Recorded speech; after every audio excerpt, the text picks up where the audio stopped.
A millionaire was visiting his late wife's grave when he accidentally discovered two strange boys also bringing flowers to pay their respects. But when he approached to ask, he was shocked to hear them calling his wife Mom. The city skyline stretched endlessly beyond the glass walls of Adam Patterson's office. The soft hum of traffic below barely reached him, the world outside moving forward while he remained tethered to a past he couldn't escape. Sunlight filtered through the tinted windows, casting long shadows across the dark oak desk, cluttered with neatly stacked documents and an untouched cup of coffee that had long gone cold. He leaned back in his leather chair, fingertips pressing against his temples. The day had arrived again. 10 years. A decade since the accident. A decade since Eleanor. The world saw him as a man who had everything: wealth, power, influence. But in moments like these, when silence weighed heavier than the loudest boardroom arguments, he felt like a man who had lost the only thing that truly mattered. A knock at the door pulled him from his thoughts. His secretary, Laura, stepped in with a bouquet of white lilies, wrapped meticulously in silver paper. "I figured you'd want these," she said, placing them gently on his desk. "Your car is ready whenever you are." Adam didn't immediately respond. He stared at the flowers, his jaw tightening. White lilies. Eleanor's favorite. He had brought them to her every anniversary, every birthday, every day that should have been theirs, but wasn't. After a beat, he nodded. "Thank you, Laura." His voice came out steadier than he expected. She hesitated for a moment, as if weighing whether to say something more, then simply gave a small, understanding nod before exiting, leaving him alone once again. Moments later, Adam stepped into the sleek black sedan, waiting for him downstairs. The driver didn't ask for a destination. He knew. The routine had been the same for 10 years. As the car pulled away from the towering glass building, Adam turned his gaze toward the city flashing past, yet his mind was far from the streets and high-rises. It was in that house and in that life before everything had been stripped away. He could still hear her laughter echoing down the hallway of their home. I could still picture her standing barefoot in the kitchen, humming absent-mindedly while making coffee. I could still feel the warmth of her touch, the way her hand would absent-mindedly reach for his when they sat together, as if holding on to him was second nature. And then, just as easily, those memories were eclipsed by the cold, sterile scent of a hospital corridor, by the voice of a doctor he barely remembered, delivering words that had fractured him. The car slowed as they neared the cemetery gates. The wrought iron entrance loomed ahead, a familiar, unwelcome sight. The driver parked, and Adam stepped out, his grip tightening around the bouquet. He made his way through the rows of headstones, past names he didn't recognize, past markers of lives he had never known, until he reached her. Eleanor Patterson, beloved wife, forever missed. Kneeling, he placed the lilies at the base of the stone, smoothing out the paper before letting out a slow breath. His fingers traced the letters of her name the way they always did. The words caught in his throat before they could form. He had spent years perfecting this moment. Come, sit, talk, leave. But today, like every year before, it still felt like he was standing at the edge of a wound that had never truly healed. The cemetery was quiet, save for the distant rustle of trees, and then, from behind him, the sound of footsteps. Not the slow, weary steps of another visitor, but something lighter, uncertain. He turned his head slightly, expecting a passerby. Instead, he saw two boys. They weren't there by accident. They walked toward Eleanor's grave with purpose, each carrying a small bouquet of flowers, their expressions unreadable, yet strangely solemn. And then, as they knelt before the stone, one of them whispered a word that sent a chill through Adam's bones. Mother. Adam's entire body stiffened. The cemetery, the cold air, the distant sounds of leaves rustling in the wind, all of it faded into the background. The boys had spoken as if it were fact, as if the woman buried beneath this stone had given them life. "That's not possible," he found himself saying, the words slipping from his lips before he could consider them. The streetlights flickered as the wind picked up, rustling the brittle autumn leaves along the cemetery pathway. Adam remained still, the cool night air pressing against his skin, yet the chill that ran down his spine had nothing to do with the temperature. He looked at the two boys kneeling before Eleanor's grave, their hands gripping their small bouquets as if they carried something heavier than flowers. The silence between them stretched, thick and uneasy. Adam's fingers curled into his palms, his chest tightening as he tried to reconcile what he was seeing with what he knew to be true. His voice, when it finally emerged, was quieter than he expected. "Who are you?" The boys flinched at the directness of his tone. The taller one, his hair slightly messier, his eyes flickering with something cautious, glanced at the other before speaking. "I'm Jason," he said, then motioned to the boy beside him. "And this is my brother Mason." Adam nodded slightly, though it did nothing to settle the growing storm inside him. The names were unfamiliar, but their faces... He swallowed, his throat dry. "Why are you here?" Mason shifted uncomfortably, his fingers twisted around the paper of the bouquet, as if searching for an answer in the delicate petals. "We came to see our mother," he said softly. The words struck like a sharp, unexpected blow. Adam took an involuntary step back, his pulse hammering against his temples. His gaze darted to the tombstone again, as if the inscription might somehow change, as if it might provide clarity where none existed. "That's not possible," he said, measured but firm. "Eleanor..." He hesitated, inhaling deeply before forcing himself to continue. "Eleanor was my wife. She died 10 years ago." His voice cracked slightly on the last word, but he pushed through. "She didn't have children." Jason and Mason exchanged glances, the certainty in their eyes flickering into something more fragile. Mason bit his lip. "But Grandma told us..." "Who is your grandmother?" Adam interrupted, the tension in his chest coiling tighter. The boys hesitated, and for the first time, Adam saw something more than confusion in their expressions. Reluctance. Jason was the first to respond. "Violet." The name meant nothing to Adam, yet the weight of it in their voices told him it should. He took another slow breath, grounding himself. "And Violet told you Eleanor was your mother?" Mason nodded, though it was less certain than before. "She said our mum loved us very much." A lump formed in Adam's throat. He couldn't do this here, not in front of Eleanor's grave, not with the ground beneath his feet feeling as unsteady as his thoughts. He looked at the boys again, studying them, searching for something, a lie, a mistake, an answer. But all he saw were two children standing in front of his wife's grave, believing she was theirs.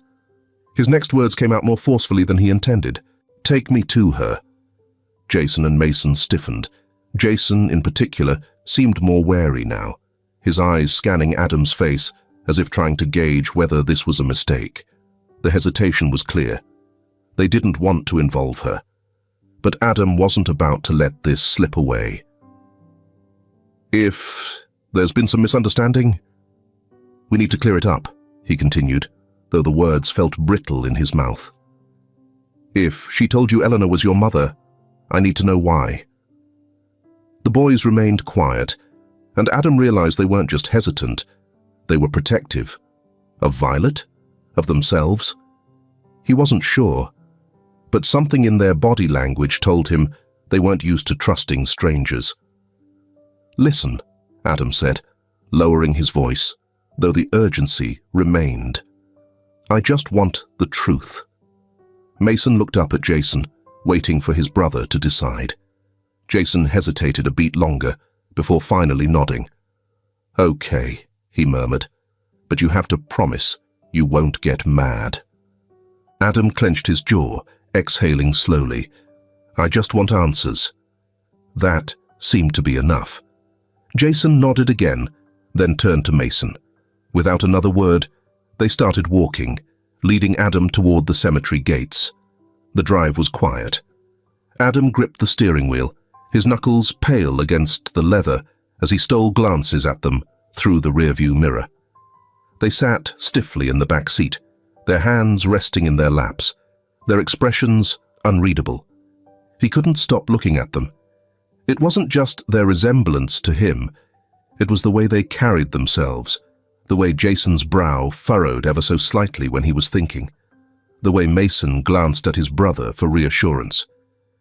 It was something deeper than appearance, something unsettlingly familiar. Adam forced his eyes back to the road, gripping the wheel tighter. The city lights blurred past as they drove, but inside the car, the weight of the unknown pressed down like a stone. Adam Patterson had spent years living in certainty, in control. But tonight, everything he knew had begun to unravel. The hum of the engine was the only sound filling the car, steady and low. Yet to Adam, it felt deafening against the chaos unraveling inside his mind. His fingers remained tense on the steering wheel, knuckles whitening with each passing second. The boys sat quietly in the back, their small frames barely shifting, their presence a silent weight pressing against him. He cleared his throat, the question forming before he could stop it. "How old are you?" The boys exchanged a glance, then, in unison, answered, 10.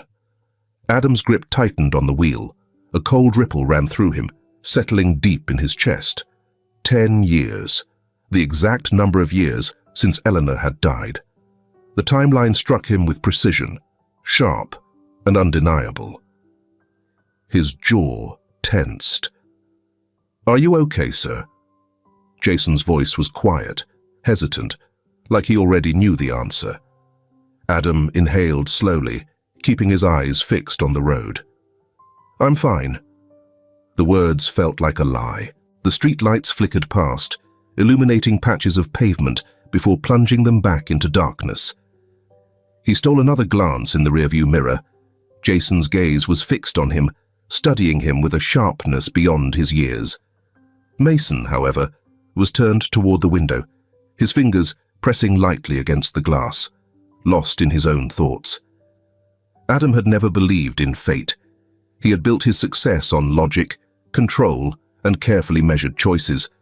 Yet, two boys with his face, his blood, his wife's name on their lips, sitting in his car on this night of all nights.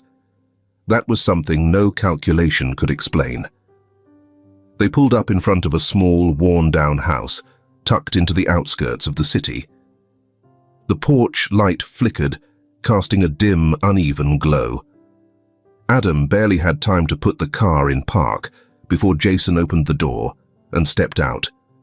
Mason followed, both moving without hesitation, as if they'd been here countless times before. Adam took a breath, then pushed open his own door.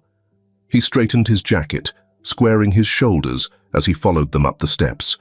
The wood creaked beneath his weight. The air smelled faintly of rain and old earth. Jason knocked. A few seconds later, the door opened just enough to reveal a woman in her mid-50s. Short silver strands framed a face marked by time, her sharp eyes flickering between the two boys before settling on Adam. She knew. It was in the way she inhaled, sharp but controlled, the way her fingers curled slightly against the doorframe. There was no surprise, only something guarded, something she had prepared for. Adam stared at her, feeling an inexplicable pressure in his chest.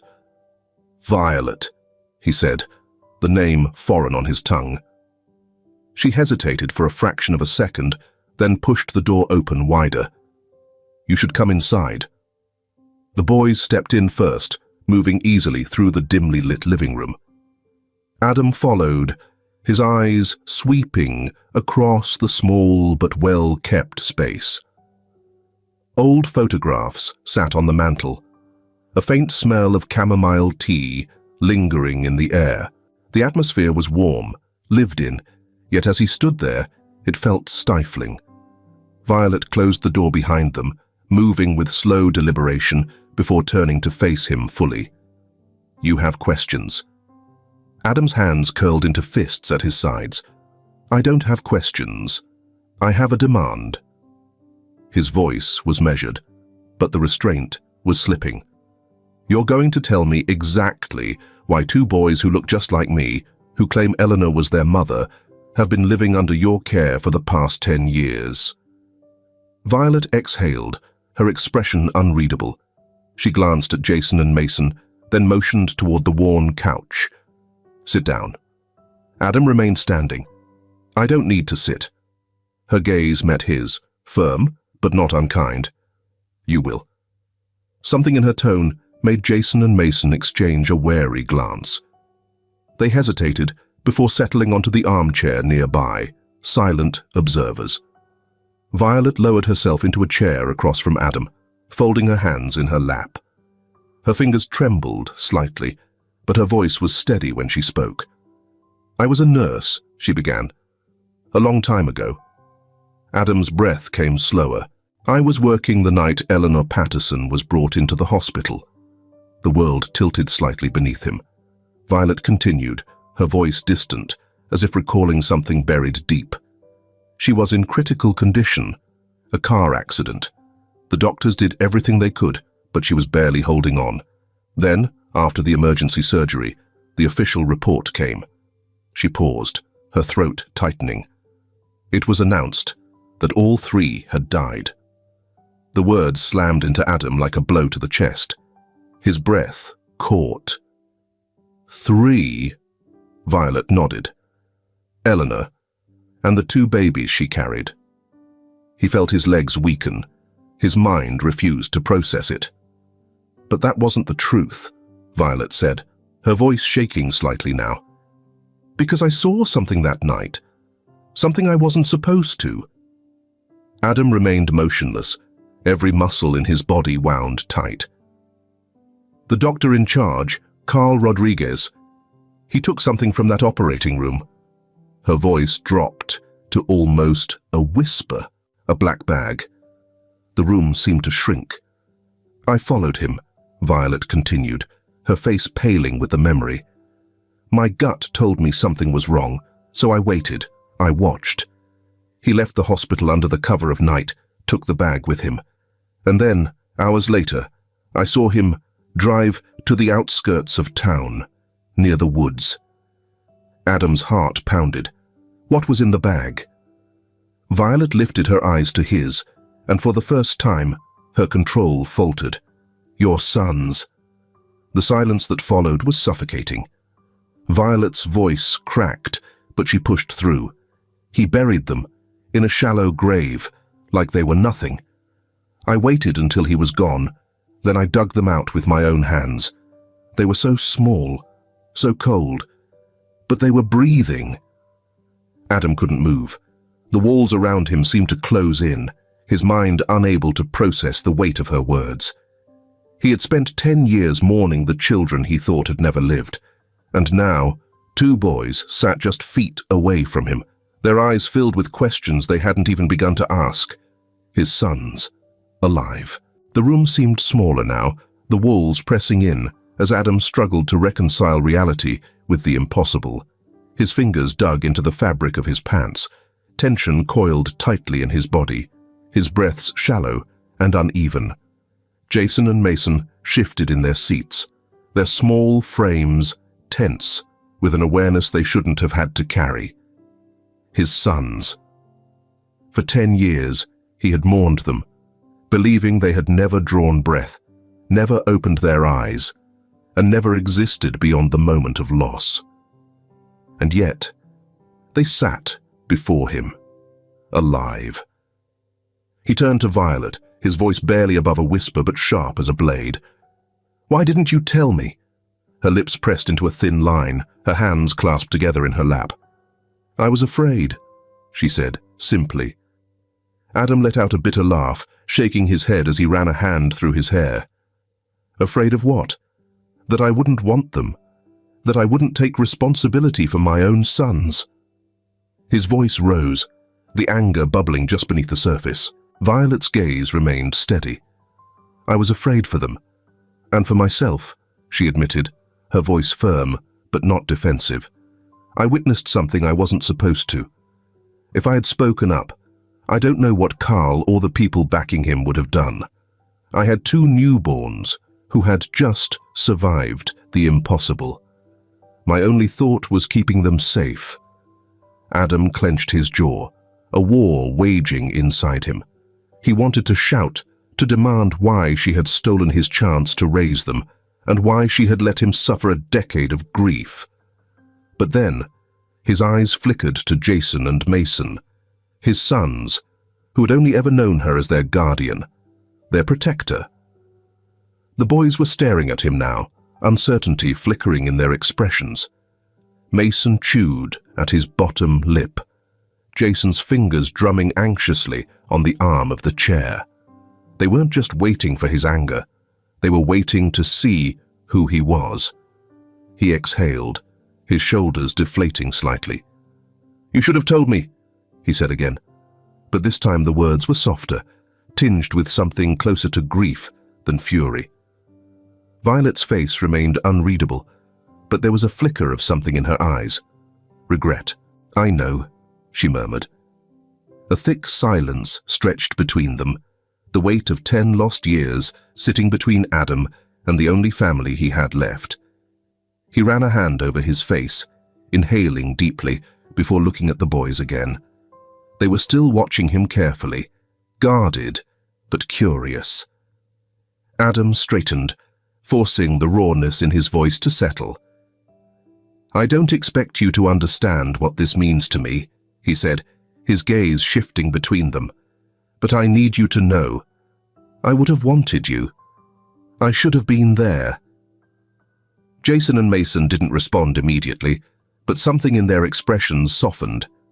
Violet shifted in her seat. "They need time, Adam. And so do you." Adam nodded slowly, the exhaustion suddenly weighing heavier than it had all night. Time. As if he hadn't already lost so much of it. His chest rose and fell in deep, uneven breaths. He wanted to scream at the bastards who wanted to hurt his son and wanted to rush out and demand someone come and arrest them. But then, Jason's small voice cut through the thick silence. "Grandma?"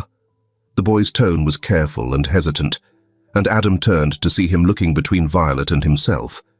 Jason's hands curled into the fabric of his pants, his dark eyes wide, with something vulnerable. Mason spoke next, his voice quieter but laced with something Adam couldn't quite place. "Is he really our dad?" Violet turned to them, and for the first time that evening, her face softened. "Yes," she murmured, nodding slowly. "He is." The words landed with a weight Adam wasn't prepared for. Jason and Mason stared at her for a moment, then turned to Adam. Something shifted in their expressions, something hesitant but yearning. Their faces were so familiar and yet so heartbreakingly foreign to him. Then, without another word, they moved. Jason reached him first, followed quickly by Mason, and before Adam could react, small arms wrapped around his middle, holding him tight. His breath caught. His arms hovered uncertainly for a moment before instinct took over, before years of longing, of loss, of grief, and of guilt collided into one overwhelming force. His hands found their way around their small frames, his grip tightening as he felt their warmth, their reality, their existence. Mason buried his face into Adam's chest, his fingers gripping the fabric of his jacket. Jason held on just as fiercely, as if afraid Adam might vanish if they let go. A deep tremor ran through Adam's body, but he didn't pull away. He held them, held on to them as though anchoring himself to the moment, to the truth. His eyes burned, his throat constricting, But he didn't fight it. For the first time in a decade, he was holding his sons. Violet watched, her expression unreadable, her hands resting in her lap. The weight she had carried for 10 years seemed to ease just slightly as she witnessed the reunion she had feared would never happen. The room remained silent, save for the quiet, steady breathing of 3 people who had spent 10 years apart, but now, finally, were no longer lost to each other. The days that followed unraveled in slow, uncertain movements, as though time itself had grown hesitant. Adam returned to his sprawling mansion, but the space felt emptier than ever, the quiet pressing against him like a suffocating weight. He sat at his desk, the city lights flickering against the glass windows, but the papers before him remained untouched. Contracts, financial reports, legal memos, things that once commanded his full attention now felt inconsequential. His mind refused to focus on anything other than them, Jason and Mason. He had held them. He had felt their warmth, the way their small hands gripped onto him like he was something tangible, something real. That moment had shattered something inside him, replaced the hollow grief he had carried for a decade with something even more dangerous: hope. His fingers absently traced the edges of a photograph on his desk. Eleanor, a captured moment from years ago, her hair tousled by the wind, her laughter frozen in time, her eyes alight with something only she could carry. He had memorized every detail, but now, when he looked at her, he saw them. Jason's sharp gaze, Mason's soft, hesitant smile. Echoes of her in the boys he never knew existed. The house felt too large, too empty. The next morning, without fully understanding why, Adam found himself back in his car, the engine idling as he stared at the road ahead. He didn't tell his driver where he was going. He already knew. Back to Violet's house, back to where his sons were. At first, Jason and Mason were distant. They didn't push him away, but they didn't pull him in either. They observed him with wary eyes, their movements cautious. They knew he was their father, but he was still a stranger to them, a man who had appeared in their lives overnight with the weight of 10 missing years between them. So Adam let them lead. He didn't push. At breakfast, he sat at Violet's kitchen table, the smell of fresh toast and eggs filling the small space. The boys ate quietly, sneaking glances at him when they thought he wasn't looking. He noticed Mason stirring his juice with his spoon, lost in thought, and Jason picking at his food as if debating something unspoken. It wasn't much, but he was there, and that was something. Later that afternoon, Adam found Mason outside, crouched beside an old bicycle, his hands struggling to fix a loose chain. The boy gritted his teeth, frustration evident. "Need some help?" Adam asked, crouching beside him. Mason hesitated before nodding. Adam reached forward, his hands steady as he worked the chain back into place. Mason watched closely, his brows furrowing in concentration. When Adam finished, he wiped his hands against his slacks and gestured toward the bike. "Try it now." Mason climbed on, pushing forward tentatively. The pedals moved smoothly, the chain no longer catching. A slow smile spread across his face before he rode off, the hesitation melting away into something light, something free. Adam watched him go, his chest tightening. Such a small thing. But it mattered. Jason was different, more guarded, more observant.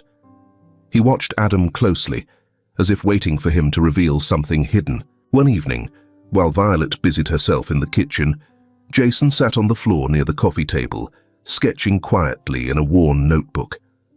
Adam glanced over, catching a glimpse of bold lines and shading.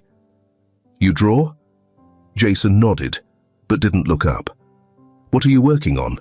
Adam asked carefully. For a moment, the boy hesitated, then turned the notebook around, revealing a pencil sketch of a man. It was him, The drawing was rough, but the resemblance was unmistakable.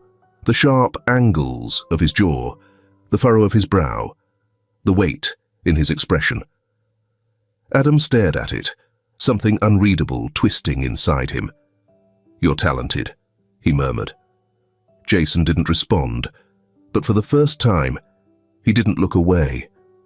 The days continued like this, slow steps forward, moments so small they barely seemed significant, yet they were.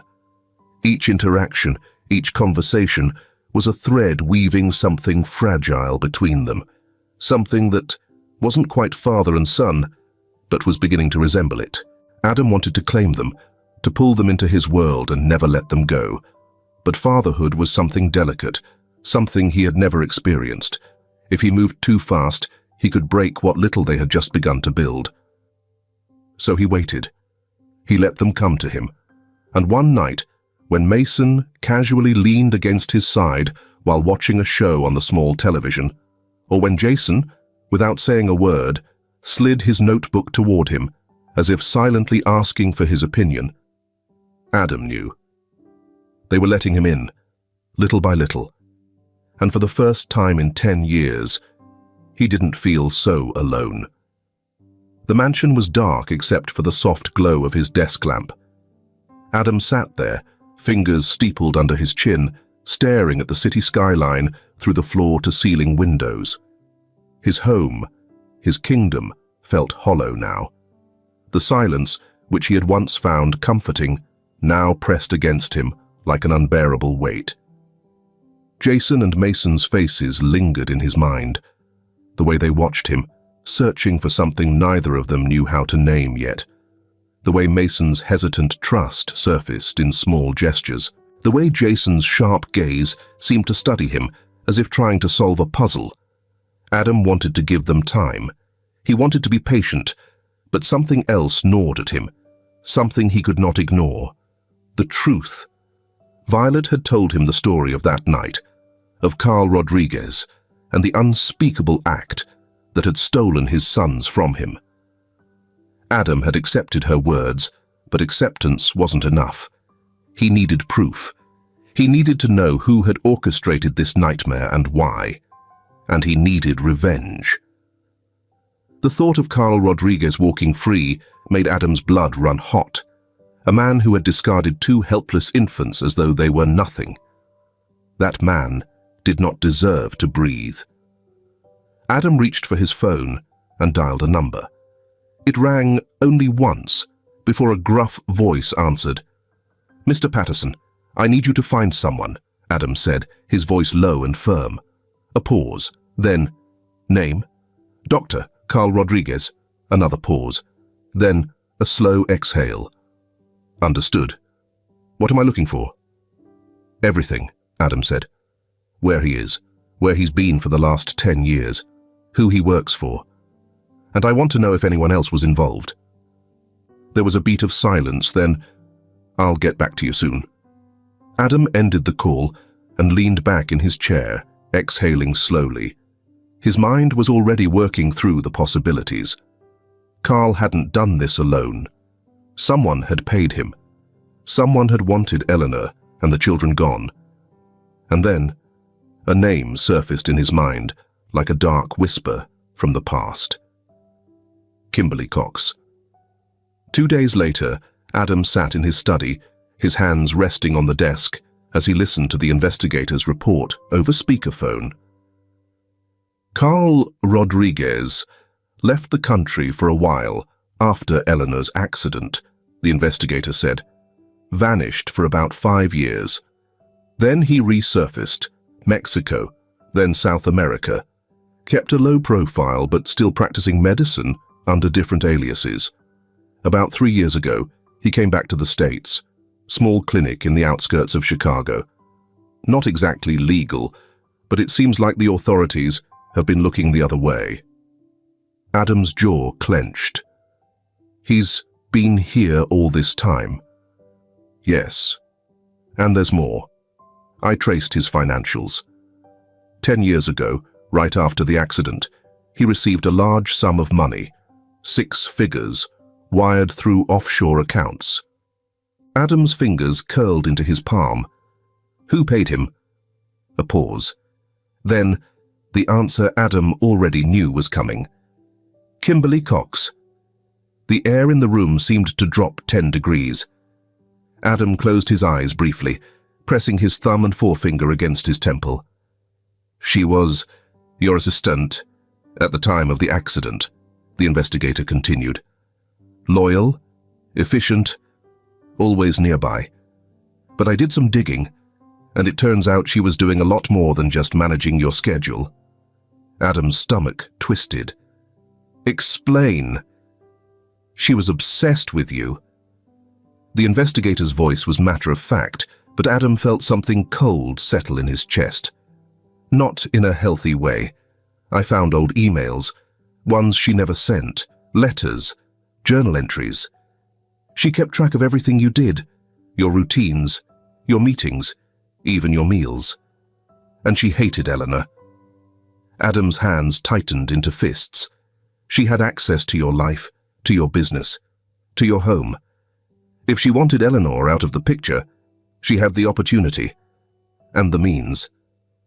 Adam's breath came slow and controlled, but his pulse pounded in his ears. The money she paid Carl, the investigator continued, that wasn't just hush money. She paid him to make sure your children didn't survive. A cold fury spread through Adam's body, controlled but absolute. Kimberly, the woman who had stood beside him for years, who had carried his documents, arranged his meetings, and quietly watched him mourn his wife and children. She had been the one who stole them from him. The betrayal settled into his bones, deep and unforgiving.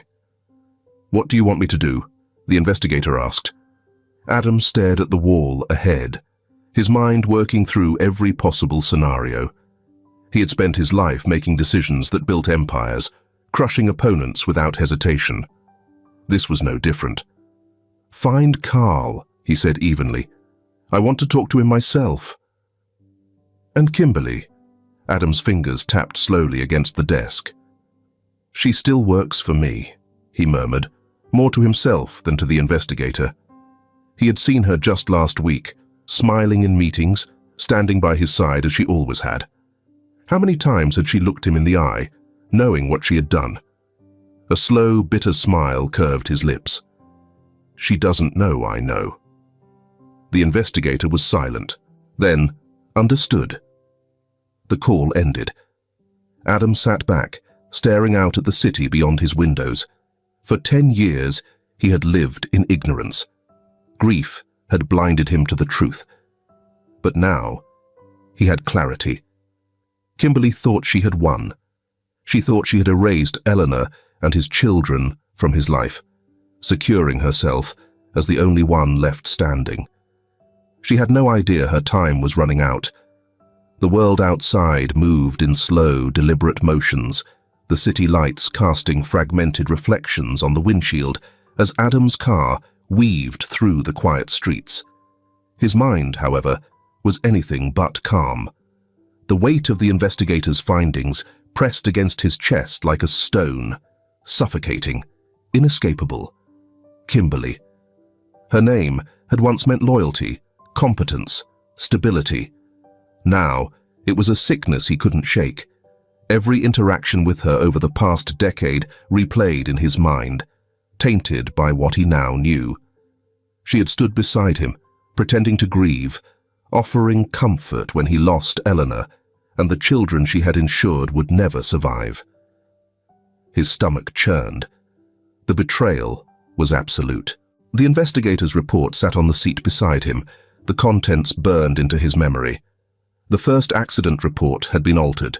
The original, filed within hours of Eleanor's crash, had clearly stated brake failure. The second, the official version, erased that detail entirely, reducing it to an unfortunate, tragic accident. The kind no one questioned. And the money, a 6-figure transfer to Carl Rodriguez right before the hospital declared Eleanor and the twins dead. Kimberly had paid him, not to cover up a mistake, but to finish the job. Adam's jaw clenched, as he turned onto a quieter road, the distant hum of the city fading behind him. She murdered Eleanor. The words echoed in his skull, hollow and final. And now, she was still right there, sitting in the same office, pretending to be his most trusted advisor, watching his every move. The thought sent a shudder of fury down his spine, his grip tightening around the wheel. He could have confronted her, could have stormed into the office, thrown the files in her face, watched her composure crack as she realized he knew. But this wasn't about rage. Not yet. This was about patience. Kimberly had spent 10 years planning, manipulating, covering her tracks. If he made a move too soon, she would be gone before he could ruin her. And he would ruin her. But tonight, his war wasn't with her. Not yet. What day did you hear this story? Leave your information in the comments below. Maybe someone will agree with you. Tonight, he was going to see his sons. The streets grew quieter as he neared Violet's home, the houses smaller, more worn, a stark contrast to the sleek modern world he had built for himself. He pulled into the familiar driveway and turned off the engine, exhaling slowly before stepping out. The house was dimly lit, the front porch light casting long shadows over the wooden steps. Adam hesitated for a moment, listening. The only sound was the rustling of leaves in the night breeze. Then, the door opened slightly. Violet stood there, wrapped in a thin cardigan, her gaze sharp and knowing as she studied him. "You're late," she murmured. Adam sighed, running a hand over his face. "I know." She stepped aside, letting him in. The warmth of the house was immediate, the faint scent of chamomile tea lingering in the air. He glanced toward the small couch, where Jason and Mason lay, curled up under a blanket, fast asleep. Their quiet, steady breathing filled the space between them. Something in Adam's chest tightened. They looked so small, so peaceful, unaware of the storm that was about to engulf their world. Violet followed his gaze. "They waited for you," she said quietly. "But they had a long day." Adam nodded, swallowing against the tightness in his throat. "I didn't want to wake them." Violet watched him for a long moment, then gestured toward the kitchen. "Come, let's talk." He followed her without a word, settling into one of the worn wooden chairs as she poured them both tea. The silence between them stretched, thick with unspoken things. Finally, Violet spoke. "You found something, didn't you?" Adam met her gaze, his hands curling around the ceramic mug, more than I wanted to. Violet sighed, rubbing her forehead. I had a feeling this wasn't over. Adam's jaw tightened. Kimberly, she wasn't just involved, she orchestrated it. She paid Carl. She had the accident report changed. She made sure Eleanor wouldn't survive. His voice was low, but the rage beneath it was unmistakable. Violet exhaled slowly, her fingers tightening around her own cup. "And now she's still working for you?" Adam gave a slow, bitter nod. "She doesn't know I know." Violet studied him, her sharp eyes searching his face. "So, what now?" Adam didn't hesitate. "I destroy her." A flicker of something crossed Violet's face, concern perhaps, or something deeper. She set her cup down with a quiet clink. "Adam, be careful." His brow furrowed. Violet leaned forward slightly, her voice quieter but firm. "I know you want justice, and you deserve it. But Kimberly has spent 10 years covering her tracks. She's smart. She's dangerous. You can't go at this like a man chasing revenge." Adam exhaled sharply, rubbing his temples. "What do you suggest? That I let her walk free?" "No," Violet said simply, "but you have something to lose now." His gaze flickered toward the living room, toward the two small figures curled up on the couch. Violet followed his gaze. "She took 10 years from you, Adam. Don't let her take any more. He looked back at her, his expression unreadable. Then, slowly, he nodded. For the first time in years, he had something worth protecting, and he wouldn't let Kimberly take them away. Not again. The wind howled through the city streets as Adam stepped out of his car, the cold biting through his coat. The address the investigator had provided led him to a crumbling clinic on the outskirts of Chicago, tucked away in a neighborhood where no one asked questions. Carl Rodriguez was here. The investigator had confirmed it. After years of hiding, moving between countries, changing his name, Carl had finally grown complacent. A man like him, once desperate to erase his sins, had eventually convinced himself that no one was looking anymore, that no one cared. But Adam Patterson cared. Adam pulled his coat tighter around him as he approached the clinic's entrance, his footsteps purposeful, steady. The investigator had offered to come along, but Adam had refused. This was his confrontation, his reckoning. He pushed open the door.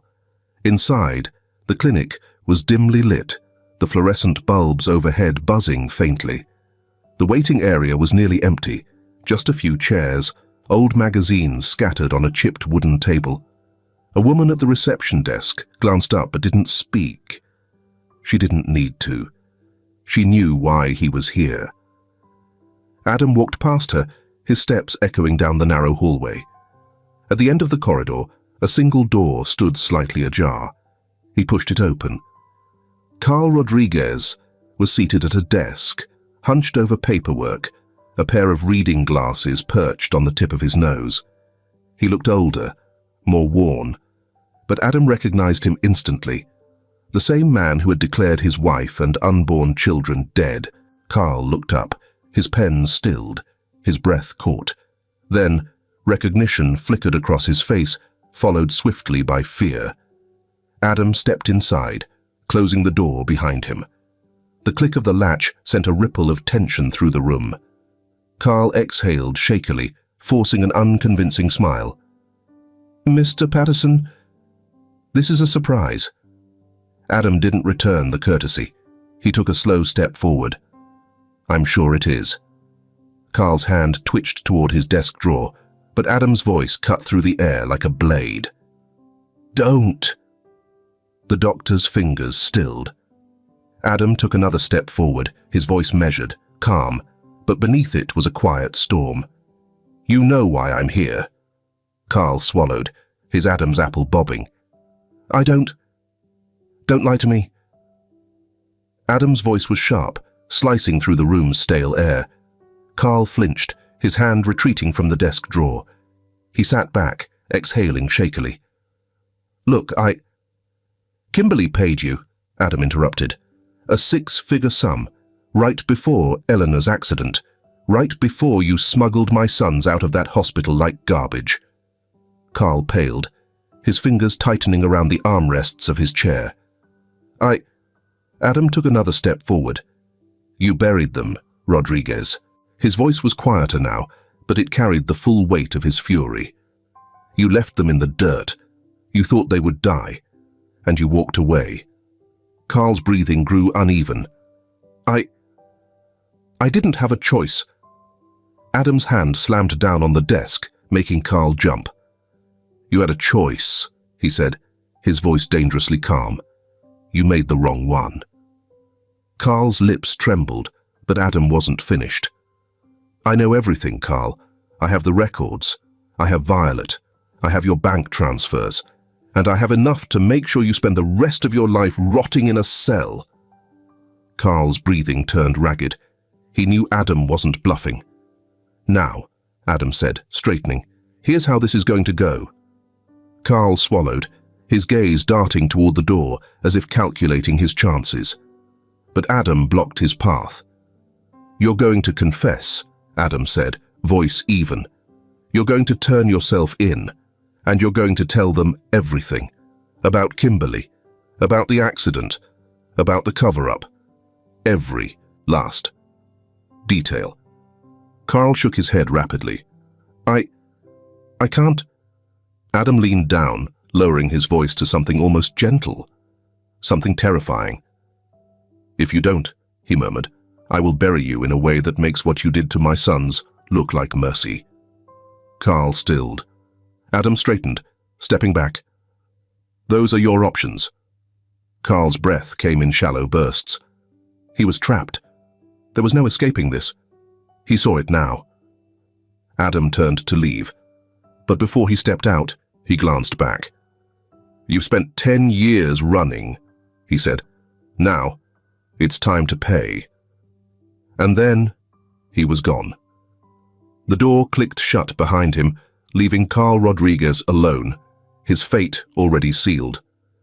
The air in Adam's office was still, heavy with the anticipation of something inevitable. The cityscape beyond the towering windows stretched in restless motion, cars flickering in and out of sight. But inside, everything had gone quiet. He sat at his desk, his fingers drumming idly against the polished wood, his mind razor-sharp despite the calm facade.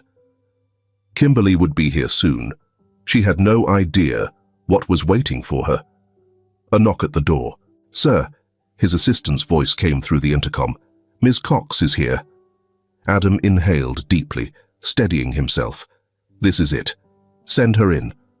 The door swung open and Kimberly stepped inside, her usual self-assurance wrapped around her like armor.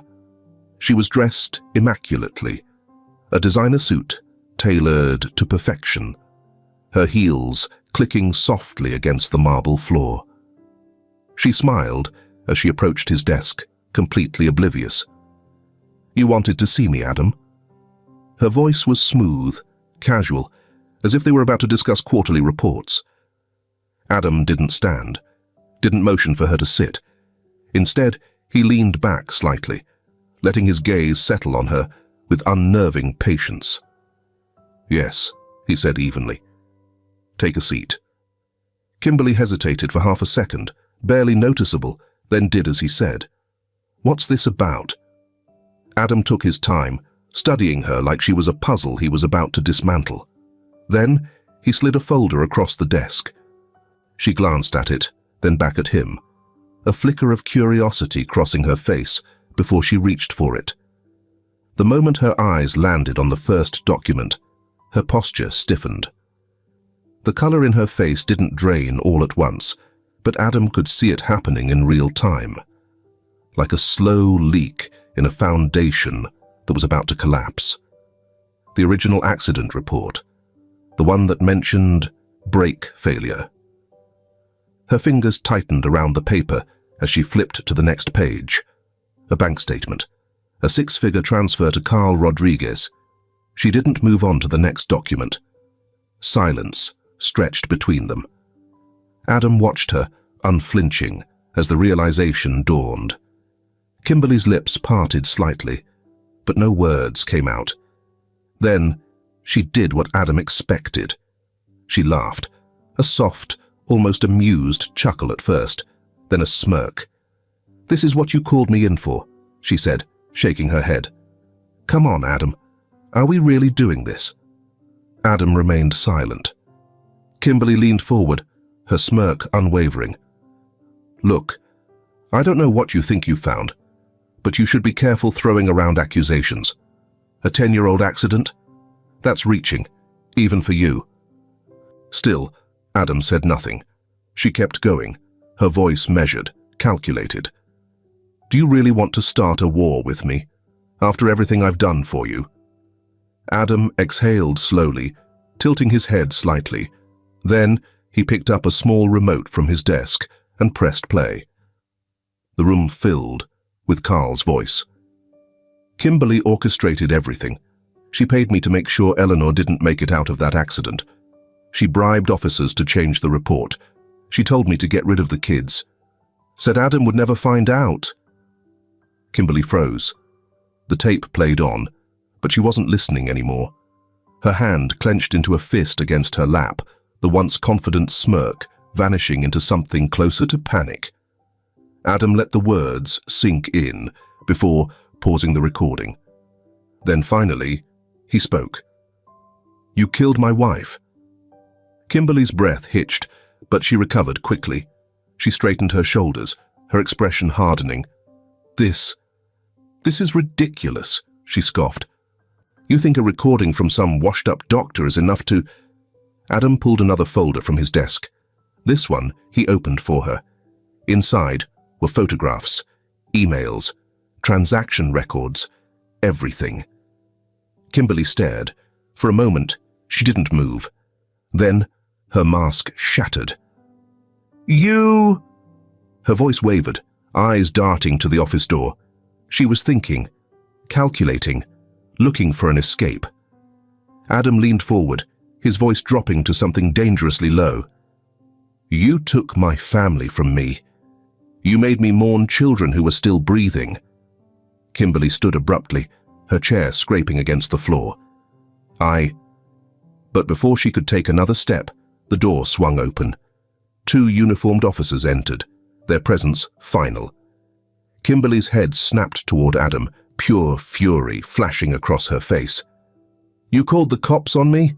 Adam simply leaned back in his chair. I did more than that. The officers stepped forward. Kimberly Cox, one of them announced. You're under arrest for conspiracy to commit murder, bribery, and multiple counts of fraud. Kimberly laughed again, but this time it was hollow. She shook her head, disbelief contorting her features. You think this is over? Her voice dripped venom as they pulled her hands behind her back, locking the cuffs into place. She turned to Adam, her expression twisted with hatred. You have no idea who you're messing with. Adam stood, adjusting his cufflinks, as he finally looked her in the eye. Neither did you. The officers guided her toward the door. Kimberly resisted, twisting her neck to spit her final words at Adam. I was the only one who ever truly cared about you. You'll regret this.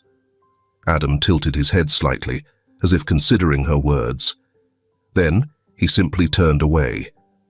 The last thing he heard was the sound of her footsteps, fading into the hallway, the doors clicking shut behind her. And just like that, it was over. The late afternoon sun streamed through the mansion's towering windows, casting long golden beams across the polished floors. A soft breeze carried the scent of fresh linens and the faint aroma of dinner cooking in the kitchen. Adam stood in the hallway, his hands in his pockets, listening to the unmistakable sound of laughter. It had been years since he had heard anything like it inside these walls. Jason and Mason raced through the living room, their small feet padding across the rug as they chased each other, weaving around furniture in their own little world.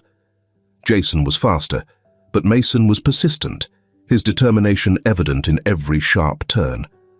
Adam leaned against the staircase railing, watching them with quiet awe. Just months ago, he had been a man drowning in the echoes of the past, his life dictated by loss and revenge. Now this house was full of life again. A feeling settled deep in his chest, one that was unfamiliar, yet unmistakable. Contentment. Jason was the first to notice him standing there. He slowed, nudging Mason to stop as well. The boys exchanged a glance, before turning toward Adam, their expressions still carrying a trace of hesitation, as if they weren't sure how to act around him yet. Adam pushed off the railing, taking a step forward. Dinner's almost ready. Jason gave a small nod, and Mason, after a moment's pause, mimicked his brother. Then, without another word, they turned and ran toward the dining room, their footsteps echoing through the halls. Adam exhaled slowly.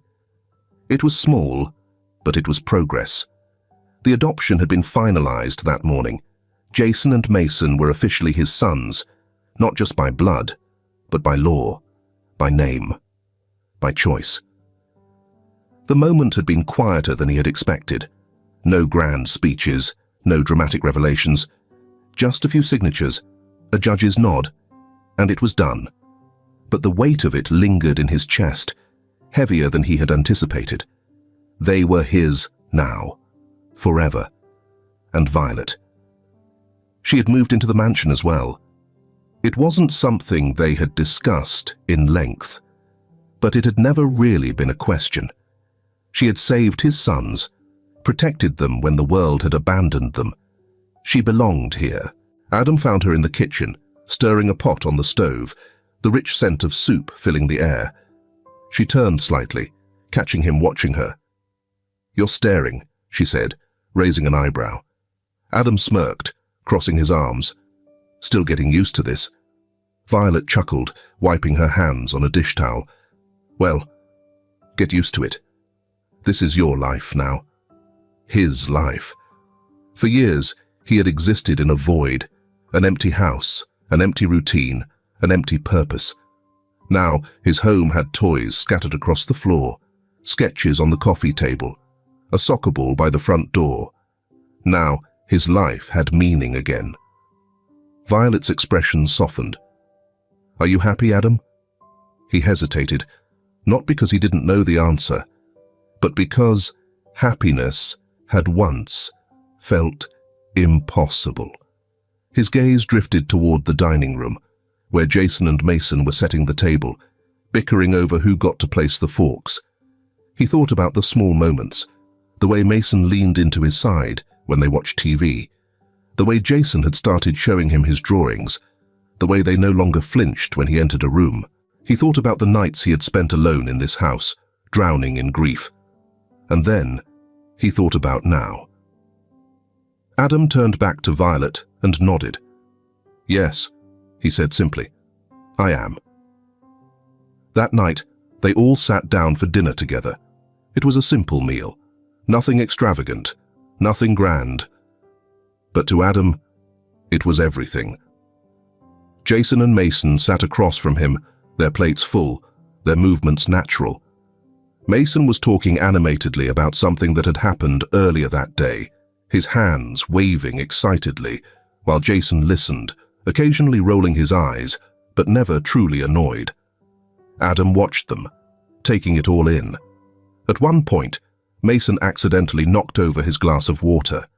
He froze, his eyes darting to Adam, his small hands gripping the table as if preparing for punishment.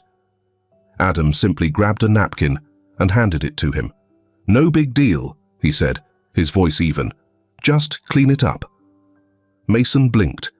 Then, slowly, he took the napkin and started dabbing at the spill. Jason watched the exchange, something unreadable flickering across his face before he returned to his meal. Another small moment. Another step forward. As the night stretched on, the house no longer felt like a relic of the past. It was warm. It was alive. And for the first time in 10 years, Adam Patterson was no longer alone.